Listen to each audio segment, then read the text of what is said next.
Previously on Dottore Farina. Questo bellissimo campanile dans chaque mot se termine par une... Il s'agit d'un nom. Un problème, ça se termine par un A, et pourtant c'est masculin. Le mot problème est un mot qui est masculin. Now scoprite il maschile e il femminile con gli aggettivi.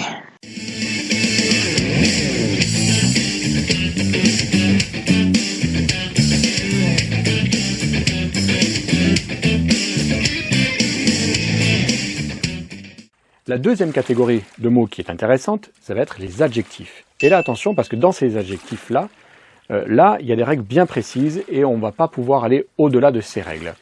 Elles sont claires, nettes, et vous allez tout de suite savoir s'il s'agit d'un mot masculin, féminin, singulier ou pluriel. Très bien.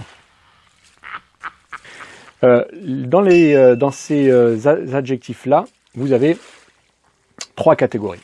Les adjectifs qui s'accordent en genre et en nombre. Les adjectifs qui s'accordent qu'en nombre, c'est-à-dire qu'au pluriel ou au singulier, et les adjectifs qui s'accordent pas du tout, puisqu'ils sont invariables. D'accord ?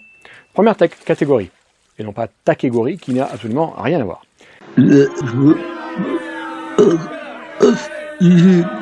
y a quoi de drôle là-dedans? Première catégorie, les adjectifs qui s'accordent en genre et en nombre. On va prendre l'adjectif contento. Si j'utilise du masculin, on est toujours au singulier, si j'utilise du masculin, sono contento. Si j'utilise le féminin, sono contenta. Ok? Donc, la terminaison en O va marquer le masculin singulier, la terminaison en A va marquer le féminin singulier. Si je transpose tout ça au pluriel, le O va devenir I, le A va devenir E. À ce moment-là, j'aurai sono contenti pour le masculin, sono contente pour le féminin. Ok?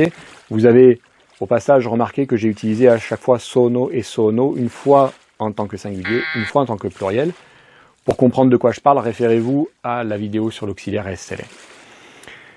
Ça, c'est les adjectifs qui s'accordent en genre et en nombre. La première catégorie d'adjectifs. Deuxième catégorie d'adjectifs, les adjectifs qui ne s'accordent qu'en nombre, c'est-à-dire que du singulier vers le pluriel. Il y a une forme féminin-masculin au singulier, il y a une forme féminin-masculin au pluriel. Par exemple, facile. È una cosa facile. Par exemple, c'est une chose facile.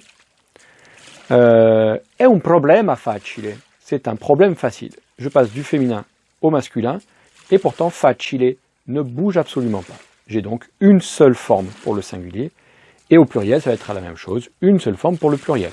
Sono problemi facili, d'accord? Ou sono cose facili. Même chose. À chaque fois, ces adjectifs se terminent en E au singulier et en I au pluriel. Et enfin, troisième catégorie d'adjectifs, les adjectifs, je vous ai dit, les plus simples, puisque ce sont les adjectifs invariables. On peut trouver là-dedans certains adjectifs de couleur, comme blu, rosa, viola. Par exemple, si je dis « Questi uccelli sono blu », ces oiseaux sont bleus.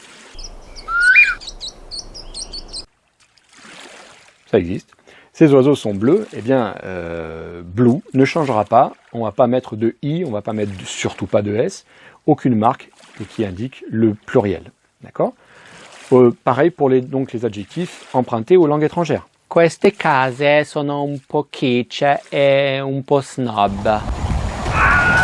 Par exemple, kitsch et snob sont des mots empruntés à des langues étrangères. Je ne vais donc pas les mettre au pluriel.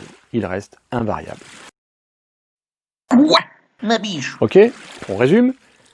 Pour les noms, un peu compliqué de savoir exactement si on n'a que le nom hors contexte, de savoir s'il est masculin, féminin, singulier ou pluriel.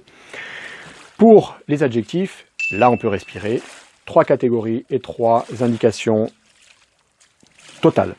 Première indication, première catégorie, les adjectifs s'accordent en genre et en nombre. Terminaison O, A, I, E. Deuxième catégorie d'adjectifs, les adjectifs qui ne s'accordent qu'en nombre. À ce moment-là, E pour la forme au singulier, I pour la forme au pluriel.